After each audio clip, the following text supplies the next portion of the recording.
सुरुवातीला राजमाता राष्ट्रमाता माजिजाऊ हिंदवी स्वराज्याचे संस्थापक क्रांती राजे छत्रपती शिवाजी महाराज, स्वराज्य लक्षण धर्मवीर छत्रपती संभाजी महाराज, आरक्षणाचे जनक राजर्षी शाहू महाराज, शिक्षणाचे महावीर महात्मा ज्योतिबा फुले, महिला शिक्षणाच्या कल्पतरू सावित्रीबाई फुले, पुण्यश्लोक ऐकण्यामुळे लोक प्रल्हादाच्या लोक राखील विश्वाला शांतीचा संदेश देणारे पितागत गौतम बुद्ध, घटनापती घटनी शिल्पकार डॉक्टर बाबासाहेब आंबेडकर, लोकशाहीर अण्णा भाऊ धर्मवीर बाबा पाटील, स्वामी विवेकानंद, तुकाराम महाराज, ज्ञानेश्वर संत नामदेव, संत एकनाथ, संत तोफागळा, राष्ट्रसंत तुकडोजी महाराज आणि संत गाडगे महाराज, तसेच महाराष्ट्रातल्या तमाम सामाजिक, आर्थिक, राजकीय आणि शैक्षणिक क्षेत्रात भरीवकामी महाराष्ट्रात विचार देणाऱ्या महाराष्ट्रातल्या तमाम राष्ट्रपुरुषांना, राष्ट्रसंतांना सर्वप्रथम मी आपल्या वतीने विनम्र अभिवादन करतो.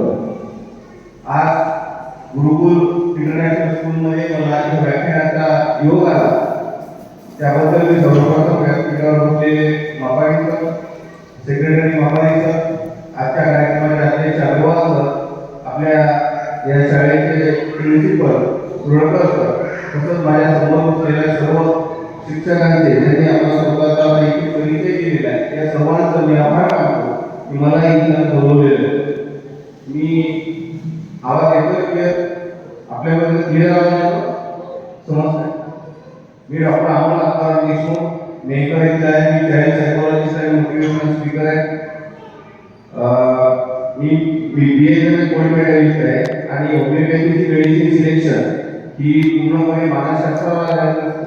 त्यामुळं मी त्या दृष्टिकोनातून चाइल्ड सायकोलॉजीवर खूप अभ्यास केलेला आहे. 10 वर्षापासून मी वेगवेगळ्या शैक्षणिक संस्थांमध्ये यशस्वी बालतत्व, शिक्षक विद्यार्थी मानसशास्त्र, वर्ग मानसशास्त्र या विषयावर व्याख्यान देत असतो. आणि मी गुरुकुल स्कूलचे यासाठी सुद्धा आभारी आहे की या अगोदर व्याख्यान झालेलं आहे, आपण बोलवलं होतं, ते सुद्धा खूप सक्सेस झालं आणि आजही झालेलं आहे.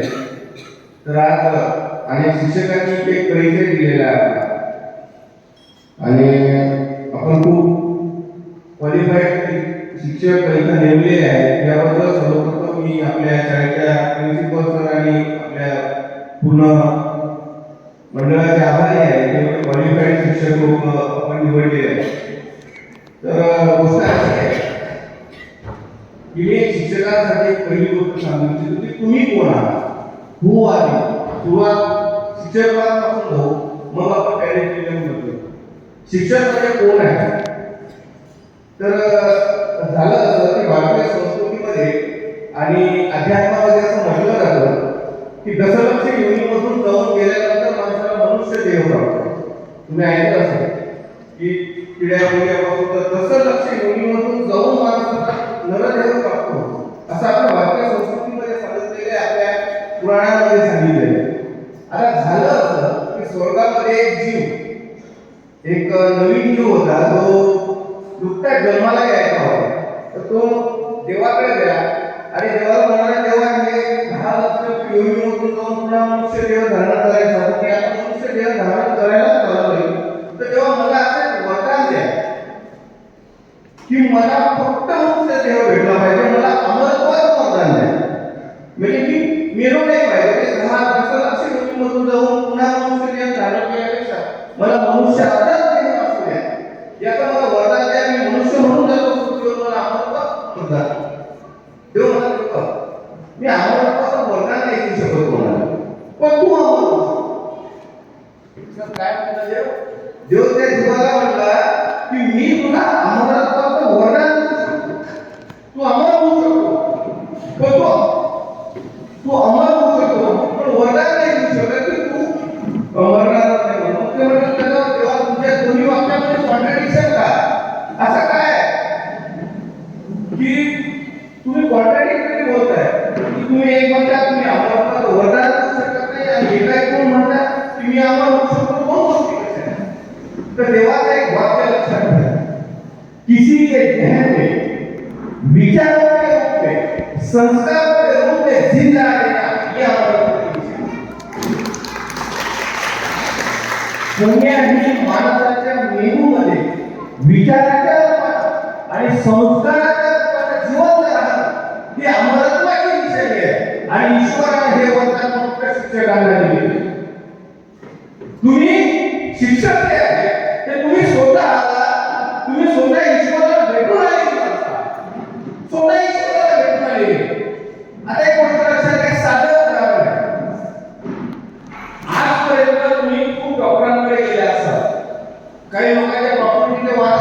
पैशाचे वकील लागले तुम्ही डॉक्टर लागले तुम्ही घरबांधला असेल तुम्ही आर्किटेक्ट सगळ्या प्रोफेशनल लोकांमध्ये गेले असतात त्यातले फार कमी लोक असे की तुमच्या लक्षात आहे पण इथं बसलेल्या प्रत्येक माणसाला त्यानं पहिल्या वर्गात ऍडमिशन घेतल्यापासून तर आजपर्यंतचा प्रत्येक वर्गाचा क्लास टीचर शिक्षक आजही तुमच्या लोकांमध्ये काही नाही आणि हे तुम्ही पुढच्या पिढीला सांगणार आहात की मला हे शिक्षक होते त्यांनी माझ्यावर असे असे संस्कार केले आणि मग ते पुढच्या सांगणार की मला असे शिक्षक होते म्हणजे याचा अर्थ असा होतो की तुमच्या विचारांमध्ये तुमच्या जहनमध्ये आपके जहन में अगर कोई जिंदा है तो शिक्षक त्यामुळे तुम्हाला हे वरदान मिळालेलं आहे तुम्हाला अपॉर्च्युनिटी मिळालेली आहे की या चिमुकल्या लेकराचे जे जन्म आलेले ते तुमच्या गुरुकुलमध्ये आलेले या गुरुकुलमध्ये आलेल्या तुमच्या चिमुकल्याच्या आयुष्यामध्ये आयुष्यभर त्याच्या मनामध्ये अमर होण्याचं वरदान म्हणून आलेला म्हणून तिथं बसलेल्या परिचय दिलेल्या सर्व शिक्षकांचं मी सर्वात प्रथम अभिनंदन करतो तुम्हाला शुभेच्छा देतो की आयुष्यात याच्यासाठी दुसरी अपॉर्च्युनिटी कुठलीही नाही नंबर 2 झाला की मी विचार करायचो काय बोलायचो आज आजच्या व्याख्यानाचा विषय काय ठेवायचा माझ्या लक्षात आलं की सगळ्यात महत्त्वाचं बेसिक आहे पॅरेंटिंग मध्ये बेसिक तो शिक्षकांना सुद्धा लागू पडतो आणि तो प्रश्न घेऊन अनेक पॅरेंट्स माझ्याकडे येतात प्रश्न एकच आहे सर मुलं आमचं ऐकत नाही आता मोठमोठ्या गोष्टी ज्या आहेत त्या गेल्यापेक्षा गोइंग टू द बेसिक्स झालं तर आपण मोठ्या मोठ्या गोष्टी करण्याच्या नादामध्ये बेसिक विसरलेलो त्यामुळे मुलं माझं पहिलं व्याख्यान कुठे गेलो तर माझ्या परिचयाच्या देखील व्याख्यान घेतात हे गेलो की मुलं आमचं काय आम्ही म्हणतो बसत नाही उठत नाही होमवर्क करत नाही हे करत नाही ते करत नाही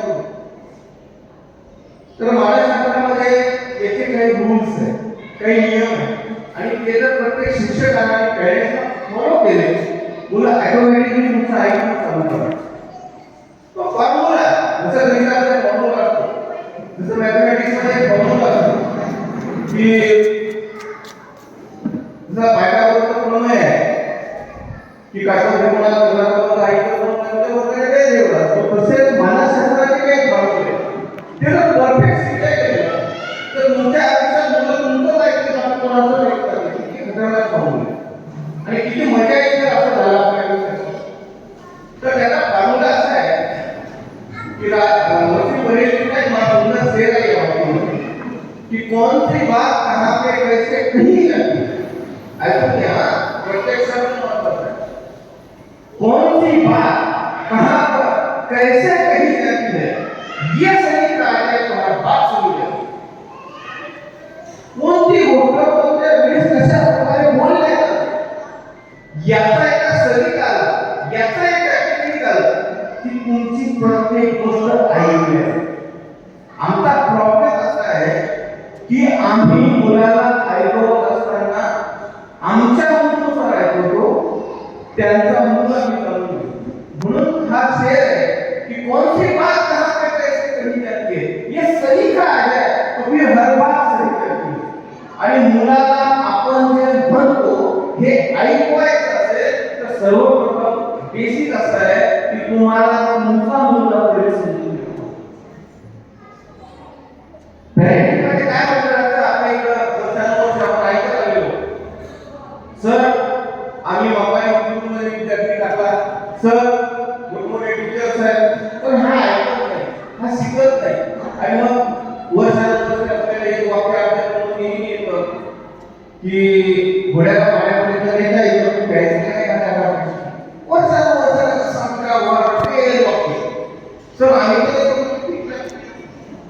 माझ्यासारख्या मानसशास्त्रज्ञात आहे ना मुलं त्याच्या पुढे अभ्यास करू माझा काही बेसिक आहे घोडापाणी काय किती सोप आहे आणि मानसशास्त्रामध्ये काय बोलत वाक्य दोनच उत्तर आहे एक घोड्याला तहान नाही आणि नंबर 2 घोड्याची इच्छा आहे संपलं which is the mother of all success इच्छा ही सगळ्या गोष्टी शिकण्याची झालेली आहे आता घोडा पाणी पित नाही याला 2 हे काही इच्छा नाही की कारण आता जर त्या माणसाला आपण ज्ञानाची तहान लावून दिली तर तो अपक्ष काय करायला सिंपल गणित आहे.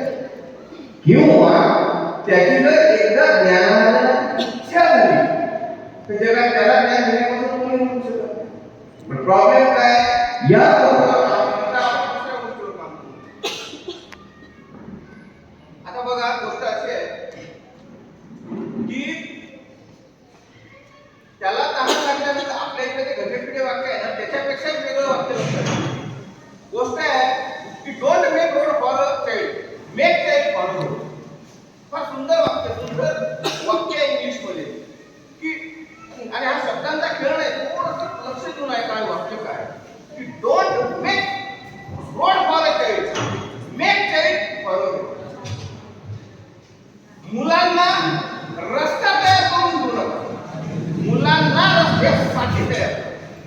हा शब्द खेळ नाही. प्रॉब्लेम असा आहे की आम्ही रस्ता काढून देतो, डांबर आम्ही आणणार, गिट्टी आम्ही आणणार, रोलर आम्ही आणणार, सगळं आणणार, गाडी घेऊन देणार, त्याला गाडीवर बसवणार आणि गाडीवर बसवल्यानंतर किक मारून देणार, त्याला म्हणून गाडी चालवणार, वेळेवर बोलणं होते की नाही चालवणार गेली तुमची गिट्टी डांबरची वेळ. अर्थ असा होतो की मुलांनी एज्युकेशन काय घेतलं पाहिजे, जे शिक्षणाची त्याला गरज काय हे त्याच्या मनावर लहानपणी बिंबवता आलं पाहिजे. आणि जर तुमच्या मनावर एकदा त्याचा परिणाम झाला तर मग आयुष्यात तुम्हाला पुन्हा पुन्हा परिणाम करण्याची गरज भासत नाही, हे मला शक्य नाही. आणि दुसरी महत्त्वाची गोष्ट, children don't understand the language of future. आमचं सगळ्यात मोठी गोष्ट चूक काय होऊन राहिली की children don't understand the language of future. मुलांना भविष्याची भाषा कळत नाही. कारण तुम्ही मी घरात बघितलं असेल की एखाद्या छोट्या छोट्या वस्तूसोबत तो खेळतो, तुम्ही जर ते वापस घेतलं, ती वस्तू जर वापस घेतली तो रडायला लागतो. पण 10 मिनिटानंतर तो का रडला आणि कशा गोष्टीसाठी रडला हा तो विसरतो. मग त्या 10 मिनिटानंतर तो विसरत असेल तर तुमचं ज्ञान त्यांना काय कमी, काहीच कमी नाही. म्हणजे काय, मुलांना उद्याची भाषा शिकत नाही, मुलांना शिक्षणाची आवश्यकता वर्तमानात काळासाठी आहे हे मुलांच्या मनात सुरू होतात. Live in the present. मानसशास्त्र असं म्हणतं आपल्याला ताण येतो, टेन्शन येते, त्याचं कारणच ते की माणसाला दोन गोष्टींचं फार जास्त दुःख आहे. एक आहे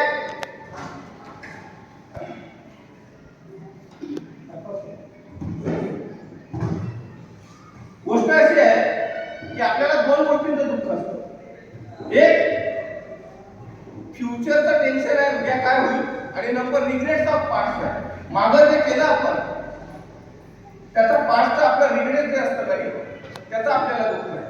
पण जो वर्तमानात जगतो त्याचं जगणं सुंदर. त्यामुळे मुलांच्या बाबतीमध्ये एक गोष्ट लक्षात घ्या, त्यांना आज शिकवता आलं पाहिजे. तुम्हाला विचारलं सुद्धा मी हे सांगतो की त्यांना आज सांगता आलं पाहिजे की तुम्ही आज का शिक्षण घ्या.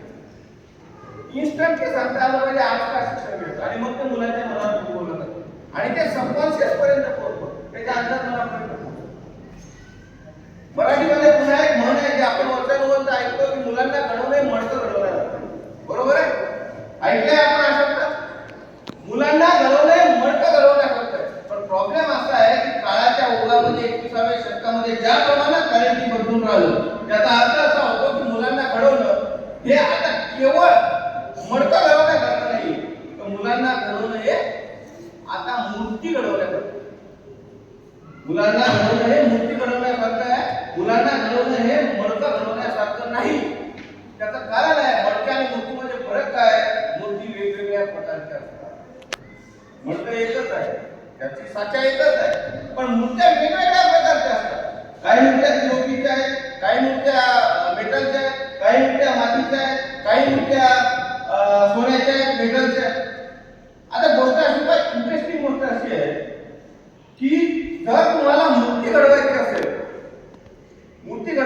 तर मूर्तीचा एक सिद्धांत आहे. मी तुमच्या सगळ्यांना एक क्वेश्चन विचारतो व्यासपीठावर सुद्धा तुम्हाला सुद्धा. मला या प्रश्नाचं उत्तर द्या.